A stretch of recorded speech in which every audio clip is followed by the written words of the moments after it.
Google പുതിയൊരു quantum chip അവതരിപ്പിച്ചു. അതിൻ്റെ പേര് വില്ലോ എന്നാണ്. ഈ വാർത്ത നിങ്ങളെല്ലാവരും കണ്ടിരിക്കും. ചിലരൊക്കെ എനിക്ക് മെസ്സേജ് അയക്കുകയും ചെയ്തു. പലപ്പോഴും ഇതുമായി ബന്ധപ്പെട്ടിട്ടുള്ള പല വാർത്തകളും നമ്മൾ പല മാധ്യമങ്ങളിലും അതുപോലെ തന്നെ വാർത്താ പേജുകളിലും വീഡിയോസുമായിട്ട് കാണാറുണ്ടെങ്കിലും ഗൂഗിൾ കണ്ടെത്തിയ ഈ ഒരു പർട്ടിക്കുലർ ചിപ്പിൻ്റെ പ്രാധാന്യം പറയാതിരിക്കാൻ കഴിയില്ല. കാരണം ക്വാണ്ടം പെർഫോമൻസ് ഉപയോഗിച്ചുകൊണ്ട് പ്രവർത്തിക്കാൻ കഴിയുന്ന ഏറ്റവും പുതിയ വിപ്ലവകരമായിട്ടുള്ളൊരു കണ്ടെത്തലാണ് ഗൂഗിൾ നടത്തിയിരിക്കുന്നത്. സത്യത്തിൽ ഇതിൻ്റെ പ്രാധാന്യം മനസ്സിലാകാൻ ഒരൊറ്റ വ്യക്തിയുടെ എക്സിലുള്ള ട്വീറ്റ് നോക്കിയാൽ മതിയാവും. അത് ഇലൺ മസ്ക് സുന്ദർ പിച്ചൈക്ക് കൊടുത്ത ഒരു മറുപടിയാണ്. സുന്ദർ പിച്ചൈ ഈ ഒരു ക്വാണ്ടം ചിപ്പ് കണ്ടെത്തിയതിനെക്കുറിച്ചുള്ളൊരു പോസ്റ്റ് ഇട്ട സമയത്ത് അതിൻ്റെ മറുപടിയായിട്ട് ജസ്റ്റ് വാവ് എന്ന് മാത്രമാണ് ഇലൺ മസ്ക് കമൻറ്റ് ചെയ്തത്. അതിൻ്റെ തൊട്ട് താഴെ സ്റ്റാർഷിപ്പിനകത്ത് നമ്മൾ സ്പേസിൽ ഭാവിയിൽ ഈ ഒരു ചിപ്പ് ഉപയോഗിക്കും എന്ന് സുന്ദർ പിച്ചൈ എഴുതിയപ്പോൾ അതിന് കൃത്യമായ മറുപടി കൊടുത്തിട്ട് അവരുടെ ചാറ്റ് മുന്നോട്ട് പോകുന്നുണ്ട്. ഇലൺ മസ്കിനെ പോലെയുള്ള ടെക് ഭീമന്മാർ പോലും അമ്പരപ്പെടുന്ന അല്ലെങ്കിൽ കാത്തിരിക്കുന്ന ഒരു കണ്ടെത്തലായിരുന്നു ക്വാണ്ടം ചിപ്പ് എന്ന് പറഞ്ഞാൽ. അതിന് കാരണം നിലവിൽ നമ്മൾ ഉപയോഗിച്ചുകൊണ്ടിരിക്കുന്ന കൺവെൻഷണൽ കമ്പ്യൂട്ടറുകൾ, അത് സൂപ്പർ കമ്പ്യൂട്ടറുകളായാൽ പോലും അവയ്ക്കുള്ള പരിമിതികളെയും പരിധികളെയും മറികടന്നുകൊണ്ട് മാത്തമാറ്റിക്കൽ കാൽക്കുലേഷനുകളും പ്രോസസ്സുകളും വേഗത്തിലാക്കാൻ കഴിയുന്ന ഒരു സാങ്കേതിക വിദ്യ കണ്ടെത്തണം എന്ന ആഗ്രഹമായിരുന്നു. അപ്പോൾ ഈ സ്റ്റാർഷിപ്പ് എന്നൊക്കെ പറയുന്നത് ഭാവിയിൽ സ്പേസിലേക്ക് പോകുമ്പോൾ വളരെയധികം പ്രോബ്ലം സോൾവ് ചെയ്യേണ്ടി വരും. മറ്റ് ഗ്രഹങ്ങളിലൊക്കെ ജീവിക്കേണ്ടതല്ലേ. അപ്പോൾ അതിനുവേണ്ടി ക്വാണ്ടം കമ്പ്യൂട്ടറുകൾ അത്യാവശ്യമാണ്. ഗൂഗിളിൻ്റെ അഭിപ്രായത്തിൽ അവർ കണ്ടെത്തിയ വില്ലോ എന്ന് പറയുന്ന ചിപ്പിൻ്റെ ഏറ്റവും വലിയ പ്രത്യേകത അത് RCS അല്ലെങ്കിൽ റാൻഡം സർക്യൂട്ട് സാമ്പിളിംഗ് എന്ന് പറയുന്ന വളരെ കോംപ്ലക്സ് ആയിട്ടുള്ള ഒരു ടാസ്കിനെ 5 മിനിറ്റ് കൊണ്ട് കംപ്ലീറ്റ് ആക്കി എന്നുള്ളതാണ്. RCS എന്താണെന്ന് ഡീറ്റെയിൽ ആയിട്ട് ഞാൻ വരുന്ന വഴിക്ക് പറയാം. പക്ഷേ ഈ RCSൻ്റെ ഉപയോഗം എന്ന് പറഞ്ഞാൽ ഇവർ 5 മിനിറ്റ് കൊണ്ട് പൂർത്തിയാക്കിയ ഒരു പ്രോബ്ലം ക്ലാസിക്കൽ സൂപ്പർ കമ്പ്യൂട്ടറുകൾ, നമ്മുടെ ഭൂമിയിലുള്ള ഏറ്റവും ശക്തമായ സാധാരണ സൂപ്പർ കമ്പ്യൂട്ടറുകൾ ഉപയോഗിച്ച് കഴിഞ്ഞാൽ ഏകദേശം 10 സെപ്റ്റില്യൺ ഇയേഴ്സ് അല്ലെങ്കിൽ ഇത്രയും കാണുന്ന വലിയ സംഖ്യയോളം വർഷം സാധാരണ സൂപ്പർ കമ്പ്യൂട്ടറുകൾ പ്രവർത്തിക്കേണ്ടതിൻ്റെ സ്ഥാനത്താണ് വെറും 5 മിനിറ്റ് കൊണ്ട് ക്വാണ്ടം ചിപ്പായ വില്ലോ ഉപയോഗിച്ചുകൊണ്ട് ഗൂഗിൾ ആ പ്രോബ്ലം സോൾവ് ചെയ്തത്. അതിൻ്റെ അർത്ഥം എന്ന് പറഞ്ഞാൽ പ്രപഞ്ചത്തിനേക്കാൾ പ്രായമുള്ള അത്ര രീതിയിൽ റൺ ചെയ്യേണ്ട ഒരു പ്രോബ്ലത്തെ വെറും 5 മിനിറ്റ് എന്ന് പറയുന്ന ഭൂമിയുടെ സമയം കൊണ്ട് നമ്മൾ കൃത്യമായി പരിഹരിച്ചു. അപ്പോൾ എത്രത്തോളം പവർഫുള്ളും എഫിഷ്യൻറ്റുമാണ് ക്വാണ്ടം കമ്പ്യൂട്ടേഷൻ എന്ന് പറയുന്നത് എന്നുള്ളത് ഈ ഒരൊറ്റ എക്സ്പ്ലനേഷനിലൂടെ ഗൂഗിൾ എക്സ്പ്ലെയിൻ ചെയ്യുന്നുണ്ടായിരുന്നു. അപ്പോൾ അവരുടെ വില്ലോ എന്ന് പറയുന്ന ചിപ്പിൻ്റെ ഏറ്റവും പ്രധാനപ്പെട്ട പ്രത്യേകത സാധാരണ കമ്പ്യൂട്ടറുകളിൽ നമ്മൾ ഉപയോഗിക്കുന്ന ബിറ്റ് എന്ന് പറയുന്ന കമ്പ്യൂട്ടേഷണൽ ടെക്നിക്കിന് പകരം ക്യൂബിറ്റ് എന്ന് പറയുന്ന ടെക്നിക്ക് ഉപയോഗിച്ചുകൊണ്ടാണ് അവർ ഇതിനെ പ്രവർത്തിപ്പിക്കുന്നത് അല്ലെങ്കിൽ പ്രോസസ്സുകൾ ചെയ്യുന്നത് എന്നുള്ളതാണ്. അതായത് ഏത് കമ്പ്യൂട്ടറിനേക്കാൾ വേഗത്തിൽ പ്രവർത്തിക്കാൻ കഴിയുന്ന സിസ്റ്റം ഓഫ് സ്റ്റേറ്റിലേക്ക് എത്തിക്കാൻ ക്വാണ്ടം കമ്പ്യൂട്ടേഷൻ എന്ന മെത്തേഡ് ഉപയോഗിച്ചുകൊണ്ട് നമുക്ക് സാധിക്കും. എന്തായാലും ക്വാണ്ടം കമ്പ്യൂട്ടറുകളും ക്വാണ്ടം ചിപ്പിൻ്റെ അകത്തുള്ള പ്രോസസ്സും ക്യൂബിറ്റും ഒക്കെ തന്നെ വളരെ ഇൻ ഡീറ്റെയിൽ ആയിട്ട് നിങ്ങൾക്ക് പറഞ്ഞു തരാനുള്ള ഒരു എപ്പിസോഡായിട്ട് ഇതെടുക്കാൻ പറ്റില്ല, അതൊരുപാട് നീണ്ടുപോകും. അതിനെക്കുറിച്ച് നമുക്ക് വരുന്ന ഒരു വീഡിയോയിൽ ചെയ്യാം, ഞാൻ മറക്കില്ല, ഷുവറാണ്. മറ്റ് സംശയങ്ങൾ ഈ വീഡിയോ കാണുമ്പോൾ നിങ്ങൾ എന്നോട് ചോദിക്കുക, അതും കൂടെ ഞാൻ ഉൾപ്പെടുത്താം. പിന്നെ മറ്റൊരു കാര്യം, ഇന്നത്തെ കാലത്ത് വളരെ വെല്ലുവിളി നിറഞ്ഞ പ്രശ്നങ്ങൾ പോലും പരിഹരിക്കാൻ AI ടൂളുകൾക്ക് സാധിക്കും. ഇനി ക്വാണ്ടം കമ്പ്യൂട്ടറുകൾ കൂടി വരികയാണെങ്കിൽ പല മേഖലകളിലും പലതരത്തിലുള്ള കുതിച്ചുചാട്ടങ്ങൾ ഉണ്ടാകുമെന്ന് മാത്രമല്ല അതിനനുസരിച്ച് നമ്മുടെ സ്കില്ലുകൾ കൂടി അപ്ഗ്രേഡ് ചെയ്തുകൊണ്ടിരിക്കേണ്ടതിൻ്റെ ആവശ്യകതയുണ്ട്. അപ്പോൾ ഈ മാറുന്ന സാഹചര്യത്തിനനുസരിച്ച് ഗൂഗിളും ആമസോണും ഡെല്ലും എല്ലാം പല ജോലിക്കാരെയും പിരിച്ചുവിട്ടിരുന്നു. എന്നാൽ നമ്മൾ ഈ AIയുടെ സാന്നിധ്യം മനസ്സിലാക്കി നമ്മുടെ സ്കില്ലുകൾ അപ്ഗ്രേഡ് ചെയ്യണം. നിങ്ങൾക്ക് ഞാനൊരു 3 മണിക്കൂർ ഹാൻഡ്സ് ഓൺ AI ട്രെയിനിങ് പരിപാടി പരിചയപ്പെടുത്തുകയാണ്. ഇത് പണമടച്ച് അറ്റൻഡ് ചെയ്യാനുള്ളതാണെങ്കിലും നമ്മുടെ വ്യൂവേഴ്സിലെ ആദ്യത്തെ 1000 പേർക്ക് സൗജന്യമായി അറ്റൻഡ് ചെയ്തതിന് ശേഷം കണ്ടിന്യൂ ചെയ്യണമെങ്കിൽ പണമടയ്ക്കാവുന്നതാണ്. ഏകദേശം 20-ൽ പരം വിവിധങ്ങളായ AI ടൂളുകളെ ഉപയോഗിച്ചുകൊണ്ട് വെല്ലുവിളി നിറഞ്ഞ കാര്യങ്ങൾ പരിഹരിക്കുന്നതിനും നമ്മുടെ പ്രൊഡക്ടിവിറ്റി കൂട്ടാനും ജോലി സാധ്യതകൾ കണ്ടെത്താനും നിലവിലുള്ള ജോലികൾക്ക് ശമ്പളം കൂട്ടുന്നതിനുമുള്ള മാർഗ്ഗങ്ങൾ ഇതിലൂടെ പഠിക്കാൻ കഴിയുമെന്ന് മാത്രമല്ല ബിസിനസ് നന്നായി കൈകാര്യം ചെയ്യാനും ബ്രാൻഡിങ് വളർത്തിയെടുക്കാനും ഒക്കെ തന്നെ ഇത് സഹായിക്കും. അപ്പോൾ ഇതിനെക്കുറിച്ച് കൂടുതൽ അറിയാനായിട്ട് നിങ്ങൾ ഇത്തരത്തിലുള്ളൊരു സെഷൻ അറ്റൻഡ് ചെയ്ത് നോക്കുക. 2025 ആരംഭിക്കുമ്പോൾ പുതിയ സ്കില്ലുകളുമായിട്ട് നല്ല സാലറിയോട് കൂടി ഒരു ജോലി നടത്താനോ പുതിയ ബിസിനസ് ആരംഭിക്കാനോ നിങ്ങൾക്ക് കഴിയും. മാത്രമല്ല ഏകദേശം 10 ലക്ഷത്തോളം ആളുകൾ ഇത് ആൾറെഡി അറ്റൻഡ് ചെയ്തിട്ടുണ്ടെന്നാണ് കമ്പനി പറയുന്നത്. നിങ്ങളിതിൽ ജോയിൻ ചെയ്ത് കഴിഞ്ഞാൽ വാട്സപ്പ് ഗ്രൂപ്പ് വഴി ഡീറ്റെയിൽസ് കിട്ടുന്നതാണ്. ഡെഫിനറ്റ്ലി ഡിസ്ക്രിപ്ഷനിലും കമൻറ്റ് ബോക്സിലുള്ള ലിങ്ക് നിങ്ങൾ ട്രൈ ചെയ്യുമല്ലോ. നമ്മുടെ ട്രഡീഷണൽ കമ്പ്യൂട്ടറുകൾ പ്രധാനമായിട്ടും ഉപയോഗിക്കുന്നത് 0-1 എന്ന് പറയുന്ന 2 സ്റ്റേറ്റുകളാണ്. ഓൺ ഓഫ് എന്ന് പറയുന്ന 2 സ്റ്റേറ്റുകളാണ്. ഇവയാണ് നമ്മൾ ബിറ്റുകൾ എന്ന് വിളിക്കുന്നത്. ഇവയുടെ സഹായത്തോടു കൂടിയാണ് നമ്മുടെ ലോകത്തുള്ള അല്ലെങ്കിൽ നമ്മൾ സാധാരണ ഉപയോഗിക്കുന്ന നമ്പറുകളും അതുപോലെ തന്നെ ഡിജിറ്റുകളും വേർഡ്സുകളും ഒക്കെ തന്നെ കമ്പ്യൂട്ടർ മനസ്സിലാക്കുന്നത്. നമ്മളൊരു ഇൻപുട്ട് കൊടുക്കുമ്പോൾ കമ്പ്യൂട്ടർ അതിനെ 0-1 എന്ന് പറയുന്ന ബൈനറി സ്റ്റേറ്റിലേക്ക് മാറ്റുകയാണ് ചെയ്യുന്നത്. അപ്പോൾ നമുക്ക് 2 ബിറ്റുകൾ മാത്രമാണ് ഒരു കമ്പ്യൂട്ടറിന് പെർഫോം ചെയ്യാൻ പറ്റുന്ന കപ്പാസിറ്റി എങ്കിൽ അത് 0-1 എന്ന് പറയുന്ന സ്റ്റേജിലാണ് ഉള്ളത്. അപ്പോൾ അതുപയോഗിച്ച് 0-0, 0-1, 1-0, 1-1 അങ്ങനെയുള്ള 4 കോൺഫിഗറേഷനുകൾ ആ ഒരു കമ്പ്യൂട്ടറിന് പെർഫോം ചെയ്യാൻ പറ്റും.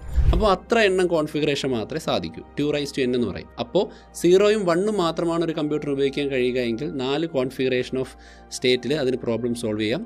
അതുപോലെ തന്നെ 4 ബിറ്റുകൾ ഉപയോഗിക്കാൻ സാധിക്കുമെങ്കിൽ അവർക്ക് 16 കോൺഫിഗറേഷനിലേക്ക് പോകാൻ കഴിയും. 000, 0001, 0010, 0100 അങ്ങനെ 16 കോൺഫിഗറേഷനിൽ എത്താം. അപ്പോൾ 2n എന്നുള്ള രീതിയിൽ എടുത്താൽ മതി. 2/4 എന്ന് പറയുന്ന സമയത്ത് ഇത് 16 എന്ന് പറയുന്ന ഒരു സംഖ്യ കിട്ടുമല്ലോ. പക്ഷേ ഇതിൻ്റെ പ്രത്യേകത എന്ന് വെച്ചാൽ ഇടതുവശത്തു നിന്ന് ഇങ്ങനെ നമ്മൾ വലതുവശത്തേക്ക് വായിക്കുന്ന പോലെ അല്ലെങ്കിൽ ഓരോ നമ്പർ പറയുന്ന പോലെ ഇതിൻ്റെ കോൺഫിഗറേഷൻ ഉപയോഗിച്ചുകൊണ്ട് നമ്മൾ നോക്കുന്ന സമയത്ത് എത്ര കോംപ്ലക്സ് ആയ പ്രോബ്ലം കൊടുത്താലും അതിന് കാൽക്കുലേറ്റ് ചെയ്യാൻ പറ്റും. പക്ഷേ 1/1 ആയിട്ടായിരിക്കും ഈ ബൈനറി സംവിധാനം പ്രവർത്തിക്കുക. അപ്പോൾ കമ്പ്യൂട്ടർ എത്ര വലിയ സൂപ്പർ കമ്പ്യൂട്ടർ എന്ന് പറഞ്ഞാലും നമ്മളൊരു പ്രോബ്ലം കൊടുക്കുമ്പോൾ ആ പ്രോബ്ലത്തിൻ്റെ ഔട്ട്കമ്മിനെ ചെക്ക് ചെയ്ത് തെറ്റും ശരിയും മാറ്റി തെറ്റാണെങ്കിൽ അവോയ്ഡ് ചെയ്ത് ശരിയാണെങ്കിൽ സ്വീകരിച്ച് ഇങ്ങനെ ഓരോ ലീനിയർ പ്രോസസ്സ് പോലെയാണ് കൺവെൻഷണൽ സൂപ്പർ കമ്പ്യൂട്ടറുകൾ പ്രവർത്തിക്കുക.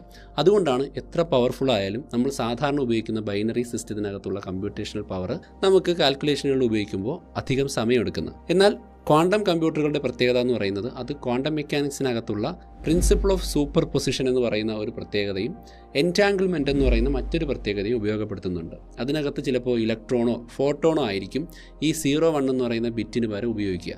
നമുക്കറിയാം ഇലക്ട്രോണിനൊക്കെ തന്നെ സ്പിൻ എന്ന് പറയുന്ന പ്രോപ്പർട്ടി ഉണ്ട്. അത് അപ്പ് സ്പിൻ ഡൗൺ സ്പിൻ എന്ന് പറയുന്ന ഒരു പ്രോപ്പർട്ടിയിലൂടെ നമ്മൾ വിശദീകരിക്കും. അതിനെ 2 സ്റ്റേജായിട്ട് കണക്കാക്കുകയും നമ്മൾ ഒബ്സർവ് ചെയ്യുന്ന സമയത്ത് മാത്രം അപ്പ് സ്പിന്നോ ഡൗൺ സ്പിന്നോ മാത്രം കാണിക്കുകയും ചെയ്യും.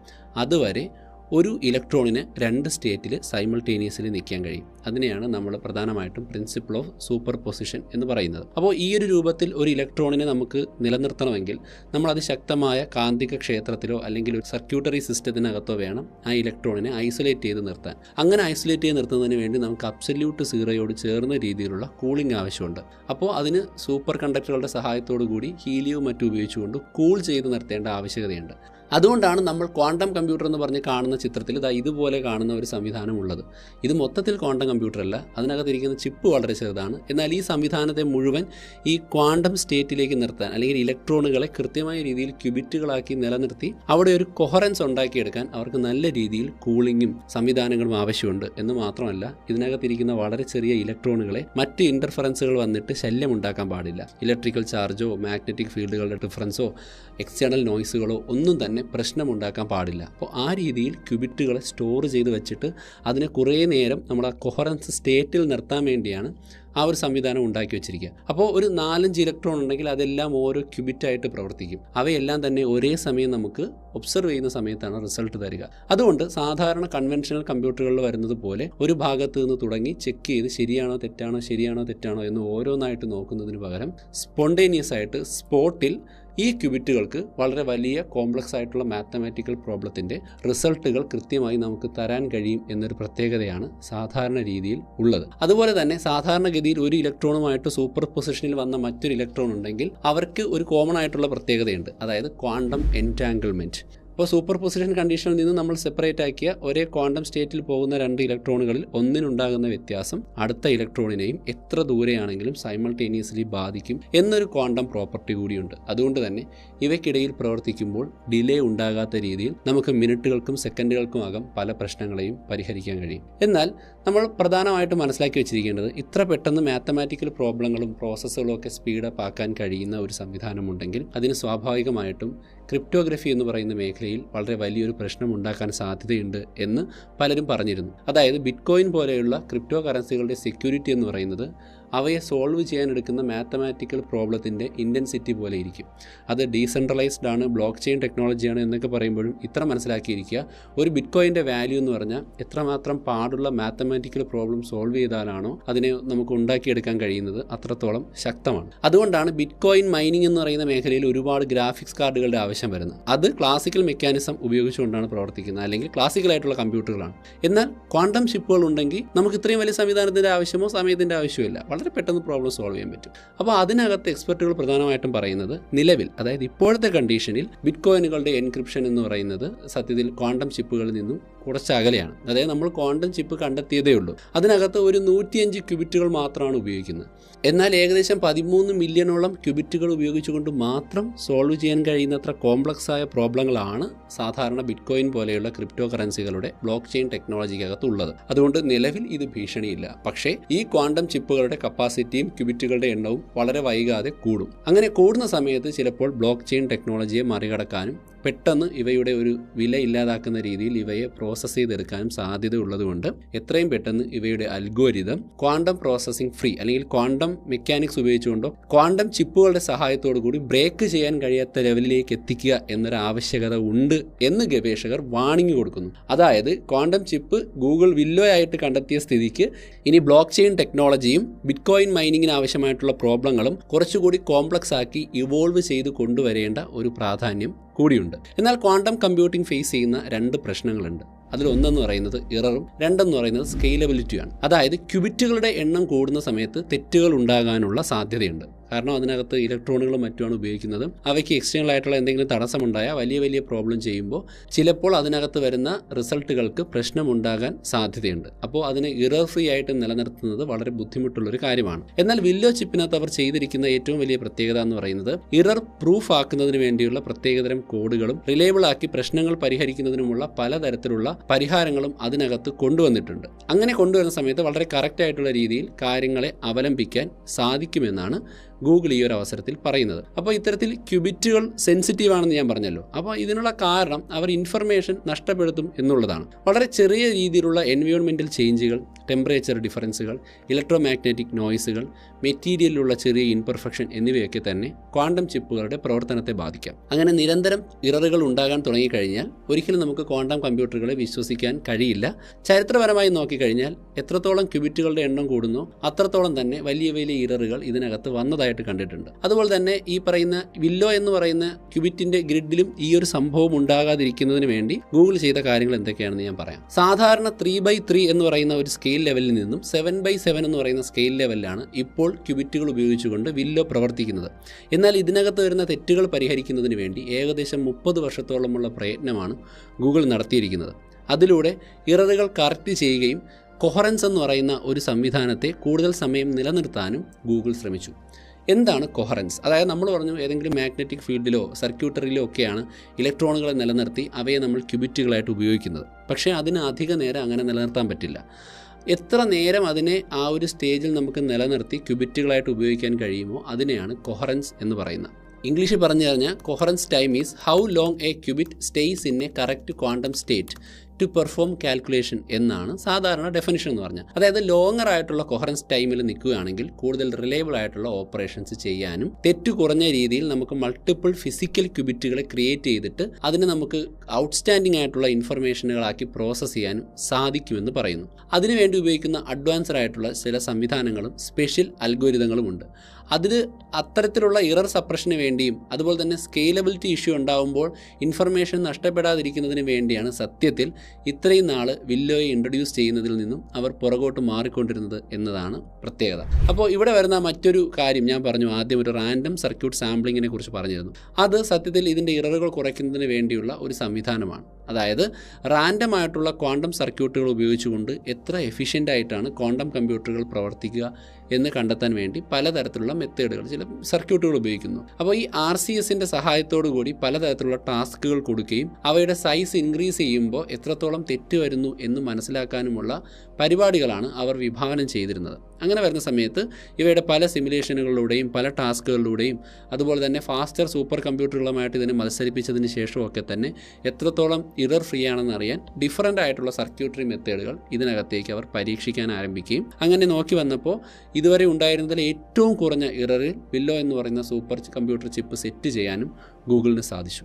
ക്വാണ്ടം കമ്പ്യൂട്ടർ ചിപ്പുകളും ക്വാണ്ടം കമ്പ്യൂട്ടിംഗ് മെത്തേഡും ഉപയോഗിച്ചുകൊണ്ട് ഗൂഗിളിന് എന്തൊക്കെ ചെയ്യാൻ കഴിയും എന്നത് അവർക്ക് അറിയാമായിരിക്കും. പക്ഷേ നമുക്കറിയേണ്ടത് സത്യത്തിൽ ഇതുകൊണ്ട് സാധാരണക്കാരന് എന്താണ് പ്രയോജനം എന്നുള്ളതാണ്. ഈ സാധാരണക്കാരൻ എന്ന് വാദിച്ചത് നമുക്ക് നേരിട്ട് ബെനിഫിറ്റ് ആവുന്ന എന്തെങ്കിലും കണ്ടെത്തൽ ഈ ഒരു ചിപ്പ് കൊണ്ട് നടത്താൻ സാധിക്കുമോ. അതിൽ ഏറ്റവും പ്രധാനപ്പെട്ട ഒരു ഏരിയ എന്ന് പറയുന്നത് ഇതിന് സിമുലേഷനുകൾ നടത്താൻ കഴിയുമെന്നുള്ളതാണ്, പ്രത്യേകിച്ച് മോളിക്യുലാർ സിമുലേഷനുകൾ. ക്വാണ്ടം കമ്പ്യൂട്ടർ എന്ന് പറയുന്ന സത്യത്തിൽ ഒരു പ്രത്യേക രീതിയിൽ സജ്ജീകരിച്ചതാണെങ്കിലും അവയുടെ സ്വഭാവം അനുസരിച്ചുകൊണ്ട് വളരെ ചെറിയ മോളിക്യൂളുകളുടെ ഗുണങ്ങൾ അവർക്ക് കൊടുക്കുകയും അതിനനുസരിച്ച് ഡിഫറൻറ്റ് ഇൻട്രാക്ഷൻസുകളെയും ബോണ്ടുകളെയും നമ്മൾ അനലൈസ് ചെയ്യാൻ തുടങ്ങിക്കഴിഞ്ഞാൽ വളരെ പെട്ടെന്ന് ഓരോ കോമ്പൗണ്ടുകളും ഓരോ കണ്ടീഷനുകളിൽ എങ്ങനെയാണ് പ്രവർത്തിക്കുന്നത് എന്ന് നമുക്ക് സിമുലേറ്റ് ചെയ്യാൻ കഴിയും. അതിൻ്റെ അടിസ്ഥാനത്തിൽ വലിയ വലിയ അസുഖങ്ങൾക്കെതിരെ പ്രവർത്തിക്കാൻ കഴിയുന്ന മരുന്നുകളെ വികസിപ്പിച്ചെടുക്കാനും ഈ ക്വാണ്ടം അൽഗോരിതത്തിലൂടെ സാധിക്കും. അതുപോലെ വളരെ എനർജി എഫിഷ്യൻ്റ് ആയിട്ടുള്ള പദാർത്ഥങ്ങൾ കണ്ടെത്താനും ഏതെങ്കിലും ഒരു പുതിയ മെറ്റീരിയലിനെ പരീക്ഷിച്ചിട്ട് ഇപ്പോൾ ലിഥിയം അയോൺ ബാറ്ററിയേക്കാൾ എഫിഷ്യൻ്റായ മറ്റൊരു ബാറ്ററി കണ്ടെത്താനുള്ള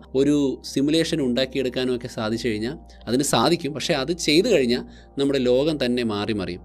അത് അവിടെ മാത്രമല്ല, സപ്ലൈ ചെയിൻസിലായാലും ഇലക്ട്രിക്കൽ ഗ്രിഡിലായാലും ന്യൂക്ലിയർ ഫ്യൂഷൻ സിമുലേഷനിലായാലും ഒക്കെ തന്നെ ഉപയോഗിക്കുകയും അതിലൂടെ നമുക്ക് വളരെ സസ്റ്റൈനബിൾ ആയിട്ടുള്ള എനർജി സൊല്യൂഷനുകൾ ഉണ്ടാക്കാനും സാധിക്കും. ഇങ്ങനെ ക്വാണ്ടം കമ്പ്യൂട്ടിങ്ങിൻ്റെ സഹായത്തോടു കൂടി ഉണ്ടാക്കിയെടുക്കുന്നവയ്ക്ക് ആക്യുറസി ഉണ്ടാകും എന്ന് മാത്രമല്ല, ആർട്ടിഫിഷ്യൽ ഇൻ്റലിജൻസ് രംഗത്തേക്ക് വരുന്ന സമയത്ത് നമുക്ക് നിലവിലുള്ള പല ബൗണ്ടറികളെയും മറികടന്നിട്ട് കാര്യങ്ങളെ കൂടുതൽ പഠിക്കാനും നമ്മുടെ ജോലികൾ കൂടുതൽ എളുപ്പത്തിനാക്കാനും സാധിക്കും. എന്നാൽ ഇതിന് ഇനിയും പ്രോസസ്സും ഗവേഷകരുടെ ആവശ്യവും ഒക്കെ വേണം. അതിനുവേണ്ടി അവർ ഓപ്പൺ സോഴ്സ് സോഫ്റ്റ്വെയർ ഒക്കെ ഉണ്ടാക്കി വെച്ചിട്ടുണ്ട് ഗൂഗിള്. ലോകത്തുള്ള പലതരത്തിലുള്ള വിദ്യാർത്ഥികളെയും ഗവേഷകരെയും ഈ ഒരു ക്വാണ്ടം കമ്പ്യൂട്ടിങ്ങും അതുപോലെ തന്നെ ഈ RCS എന്ന് പറയുന്ന സംവിധാനവുമായിട്ട് ചേർന്ന് പ്രവർത്തിച്ചിട്ട് കൂടുതൽ എളുപ്പമാക്കാനും ഉള്ള പരിപാടികൾ ആസൂത്രണം ചെയ്യുന്നുണ്ട്. ഉദാഹരണത്തിന് ക്വാണ്ടം ഇറർ കറക്ഷനുമായി ബന്ധപ്പെട്ട കോറിയ എന്ന് പറയുന്ന കോഴ്സൊക്കെ ബിൽഡ് ചെയ്തിട്ട് അത് സാധാരണക്കാർക്ക് അവൈലബിൾ ആക്കാനുള്ള ഒരു ശ്രമമൊക്കെ നടത്തുന്നുണ്ട്. എന്തായാലും ഞാൻ കൂടുതൽ പറയുന്നില്ല. എന്നാൽ ഇതുമായി ബന്ധപ്പെട്ട് ഗൂഗിളിൻ്റെ ഒരു പ്രസൻറ്റേഷൻ നമുക്ക് ഗൂഗിൾ ക്വാണ്ടം കമ്പ്യൂട്ടിംഗ് AI എന്ന് പറയുന്ന ഒരു യൂട്യൂബ് ചാനലിൽ കാണാൻ കഴിയും. അതിൽ ഹെർമുട്ട് നെവാൻ എന്ന് പറയുന്ന ഗൂഗിൾ ക്വാണ്ടം AIയുടെ ഹെഡ് സംസാരിക്കുന്നത് വെച്ച് നോക്കിക്കഴിഞ്ഞാൽ ഇതിൻ്റെ പൊട്ടൻഷ്യലിനെ കുറിച്ചും ഇതെങ്ങനെയാണ് ഇന്ന് വരെ കടന്നു വന്നത് എന്നതിനെക്കുറിച്ചും വളരെ ഡീറ്റെയിൽഡ് ആയിട്ട് പറയുന്നുണ്ട്. അതിൽ 2017 ഫോർക്സ്റ്റാൽ എന്ന് പറയുന്ന ഒരു AI ചിപ്പ് അവർ കൊണ്ടുവരാൻ ശ്രമിച്ചിരുന്നു. 2018 ബ്രിസ്റ്റൽ കോൺ എന്ന് പറയുന്ന ഒരു ചിപ്പിനെ അവതരിപ്പിച്ചു. പിന്നെ ഉണ്ടായിരുന്നത് ഏറ്റവും അഡ്വാൻസ്ഡ് ആയിട്ട് അവർ കൊണ്ടുവന്ന 2019 സിംഗാമോർ എന്ന് പറയുന്ന ഒരു ചിപ്പായിരുന്നു. അവയുടെ പ്രശ്നങ്ങളെല്ലാം പരിഹരിച്ചുകൊണ്ടാണ് ഈ പറയുന്ന വില്ലോ എന്ന് പറയുന്ന ചിപ്പിനെ അവർ ഉണ്ടാക്കിയെടുത്തിരിക്കുന്നത്. അപ്പോൾ കൊഹറൻസ് ടൈം കൂട്ടുക, ക്യൂബിറ്റുകളുടെ എണ്ണം കൂട്ടുക എന്നതിലൂടെ ക്വാണ്ടം കമ്പ്യൂട്ടിംഗ് മേഖലയിൽ ഉണ്ടാകാൻ പോകുന്ന വിപ്ലവം എന്ന് പറഞ്ഞാൽ അത് നമുക്ക് പ്രതീക്ഷിക്കാവുന്നതിലും അപ്പുറമാണ്.